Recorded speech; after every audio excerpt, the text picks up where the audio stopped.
자, 저는 2010년 2월 강서구 아파트를 구매하여 거주 중이라고 합니다. 이후 2014년 서울 관악구의 아파트를 샀고 이것을 장기 임대 주택으로 등록을 하였다고 합니다. 자, 개정된 법을 보니 아파트 장기 임대 사업자 규정도 폐지되었고 자진 말소도 가능하다고 합니다. 혹시 관악구 아파트를 자진 말소한 후에 강서구 아파트를 매매하고 관악구 아파트로 전입하여 거주하면 두 아파트 모두 1세대 1주택 비과세 적용받을 수 있을까요? 요즘에 이런 분들이 굉장히 많아요. 네. 근데 하나는 임대사업자를 줬는데 이렇게 자진 말소해서 내가 갖고 있는 현재 이것을 비과세 받고 그 임대 줬던 걸 내가 들어 살아서 또 비과세 받고 이게 가능한가요? 네, 우선 네. 이 임대주택 관련된 법은 네. 굉장히 많이 바뀌어 왔는데 네, 너무 복잡해요. 작년 8월에 정말 말도 안 되는 규정들이 음. 생기고 없어지고 했어요. 네. 그러니까 단기 임대에 대해서는 아예 등록을 못하게 됐고요. 네. 아파트 같은 경우도 등록을 못하게 됐고 네. 기간이 종료가 되면 이제 앞으로는 이 의무임대 기간이라든지 등록을 못하게 되면 사실상 종부세라든지 양도세라든지 뭐 재산세라든지 이런 부분에서 더 이상 세제 혜택을 주지 않겠다는 관점으로 돌아선 거예요. 초창기에 임대주택에 대해서 혜택을 주던 거에 비하면 네. 그 중에서 가장 큰 부분이 임대 기간을 지키지 않고 네. 그 임대료 5% 인상 요건을 지키지 않을 때는 네. 페널티가 있었거든요. 그러니까 그 페널티는 물리지 않고 언제라도 지금 자진해서 말소를 해라 라는 규정이 들어와 온 부분이거든요. 그래요. 그게 원래는 8년이면 8년 동안에 임대를 주기로 했으면은 그 전에 이 임대를 하지 않으면은 네. 이제 페널티가 있었는데 2분의 1 이상만, 그러니까 전체 만약에 8년이면 8년의 반이면 이제 4년까지만 임대를 줬었으면은 자진해서 이거를 임대사업자를 말소한다고 하더라도 크게 문제 삼지 않겠다. 네. 그러면 거주주택에 대한 문제도 생기게 돼요. 그렇죠. 네.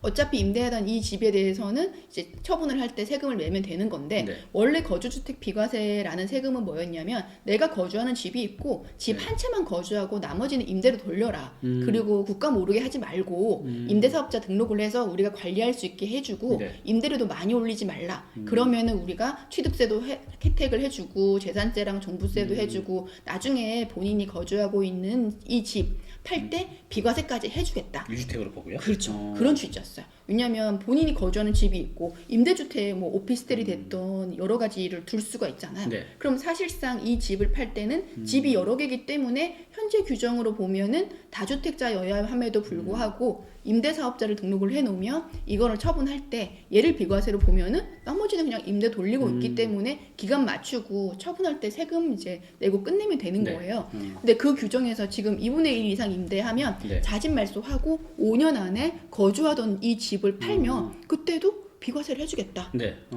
이 규정이기 때문에 요게 그러니까 임대 의무 기간을 때문에 집을 처분을 못 하셨던 분들은 유리하기는 해요. 그러네요. 그 8년까지 지키지 않고 그냥 그렇죠. 내 집 네. 팔면 되니까. 그런데 그거 없이 집이 이제 여러 개를 임대사업자로 등록을 해놓으신 분들은 의도하지 않게 이 기간이 종료를 해버리기 때문에 그렇죠. 저한테 상담하러 오셨던 많은 분들이 이렇게 리스트를 뽑아요. 어. 이거는 이때 종료고 이거는 이때 종료고 이건 이때 종료고 이때 네. 종료인데 어느 걸 먼저 팔아야 돼요? 이렇게 말씀하시는 분들이 이제 이 규정 때문인데 지금 사연자 같은 경우에는 2분의 1 이상 임대하셨기 때문에 네. 거주하던 이 집을 팔 때 비과세 혜택을 받을 수 있어요. 그래요. 다행이네요. 예, 근데 하나 더 체크를 할 때 부분이 네. 내가 거주하던 집이 있고 요 집을 처분을 할 때 이 임대주택이 있었음에도 불구하고 네. 비과세로 봐서 얘를 이제 혜택을 네. 본 거잖아요. 네. 그리고 임대 의무를 원래는 지켰어야 되거든요.